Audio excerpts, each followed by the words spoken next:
ফলে তারা সবাই মিলে যারা বাংলা বিরোধী, সেখানে বিজেপি, আরএসএস বা তার সাঙ্গপাঙ্গ সহ যারাই এখানে ইলেকশন কমিশনকে কিনে নিয়ে বা আরও যত মিডিয়ারও একটা অংশকে কিনে নিয়ে এমন একটা ইমার্জেন্সি ক্রিয়েট করে বাংলা দখলের খেলায় মেতে প্রয়োজনে মানুষ সেখানে শত শত হাজার মানুষ মরে যাক, জেলে যাক, পচে যাক, সংসার শেষ হয়ে যাক, মানবতা ধ্বংস হয়ে যাক, তাও পুনরায় তাদের কিন্তু সত্তা বা গতি বা তাদের ক্ষমতা দরকার, এটা আমরা বুঝতে পারছি।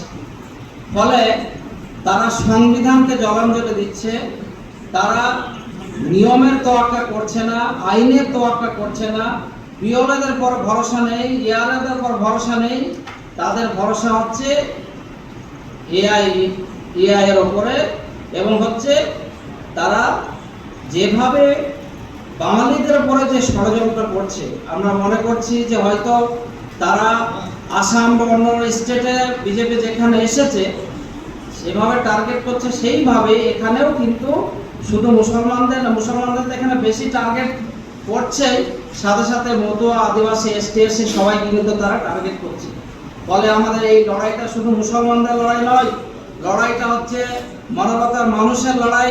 সবাই মিলে, হিন্দু মুসলিম সবাই মিলে যেমন আমরা দেশের স্বাধীনতা এনেছিলাম, ঠিক এইভাবে আমরা মনে করি এই লড়াইটা আমাদের লড়তে হবে।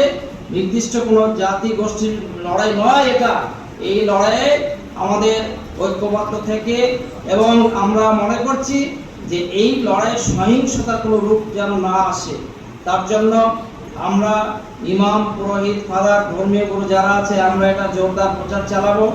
আমার সংগঠনে প্রায় 60,000 ইমাম মুয়াজ্জিন আছে, আমি প্রচার চালাবো, আপনাদের সাথে আছি। আপনারা লড়াই করুন, একটা কমন প্ল্যাটফর্ম তৈরি হোক, লিগ্যাল সেল তৈরি হোক, মানুষকে বাঁচানোর জন্য ক্যাম্পেইন হোক, এবং একটা অনলাইন বা ফ্রি যেটা টোল ফ্রি নাম্বার আছে সেটা দেওয়া হোক। মানুষের পাশে দাঁড়াতে হবে, ক্যাম্প করতে হবে, প্রয়োজনে আইনি লড়াইটা সুপ্রিম কোর্ট, হাইকোর্ট আমাদের দরজা করতে হবে। জুডিশিয়ালদের কাছে এসছে, এটা একটা ভালো যে তারা লাস্ট পর্যন্ত মানুষ সেখানেই যায়, কিন্তু তারা এবার বুঝতে পারছে যে কি জায়গায় এসেছে।